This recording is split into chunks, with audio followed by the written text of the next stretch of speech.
Shalom.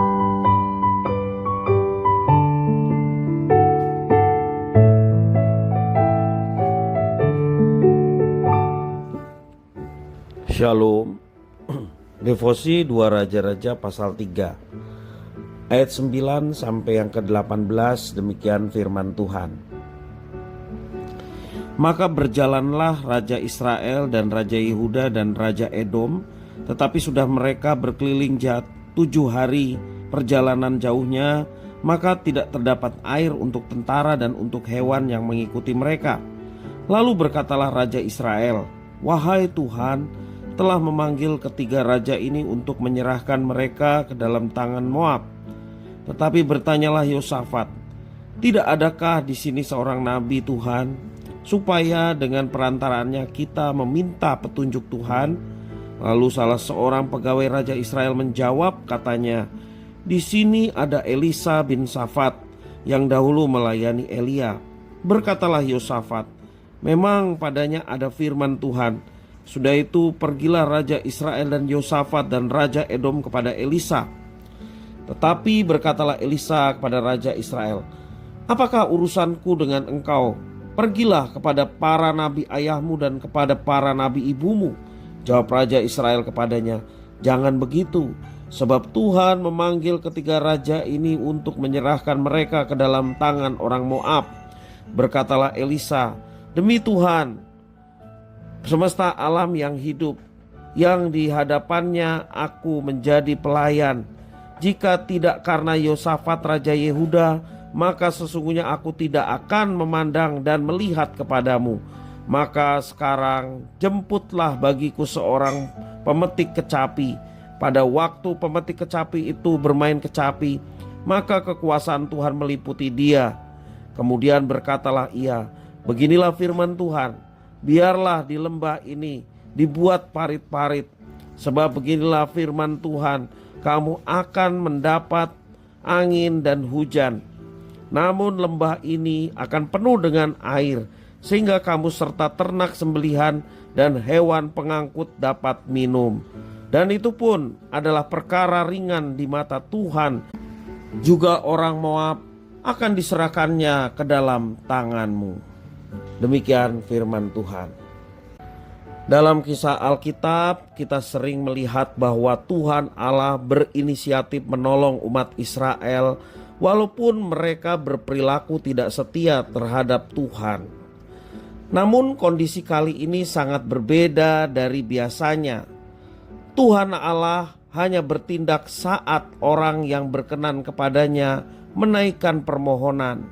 Artinya demi orang yang berkenan kepadanya, Tuhan Allah rela melakukan apapun. Di sini kita melihat Tuhan Allah memberikan ruang bagi umat percaya untuk ikut andil dalam karyanya. Siapakah orang yang berkenan di hadapan Tuhan? Orang itu adalah Elisa.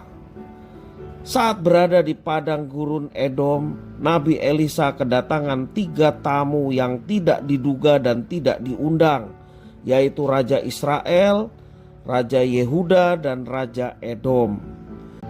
Kedatangan ketiga raja kepada Elisa ingin mendapat petunjuk dari Tuhan, sebab ketiga raja tersebut dan angkatan bersenjatanya hampir mati kehausan di padang gurun Edom sebelum mereka mencapai kerajaan Moab.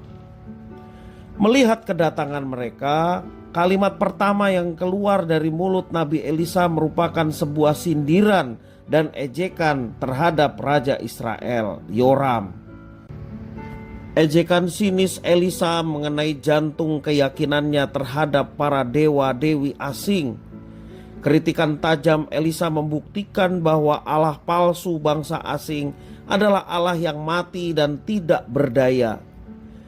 Bukannya merasa malu hati, sebaliknya Raja Yoram secara licik mempolitisasi nama Tuhan Israel sebagai penyebab utama kematian mereka bertiga di tangan bangsa Moab. Meski Nabi Elisa tahu kelicikan Yoram, tetapi ia tidak tega melihat kerajaan Israel dan Yehuda hancur. Lewat doa yang diiringi oleh pemetik kecapi, Nabi Elisa bernubuat atas nama Tuhan bahwa armada perang Israel, Yehuda, dan Edom akan selamat. Kerajaan dan bangsa Moab akan hancur lebur di tangan bangsa Israel. Dalam nubuat itu, Elisa menegaskan Tuhan Allah Israel itu adalah Tuhan Allah yang hidup. Tangannya yang kuat mampu menghancurkan bangsa yang barbar seperti Moab. Lengan Tuhan Allah yang berkuasa menghancurkan dan meremukkan musuhnya, serta menyelamatkan orang-orang yang berkenan kepadanya. Marilah kita menjadi orang-orang yang berkenan kepada Tuhan, sehingga melalui perkenannya kita boleh terus merasakan pimpinan dan penyertaan, khususnya ketika kita menghadapi persoalan dan tantangan di dalam kehidupan kita.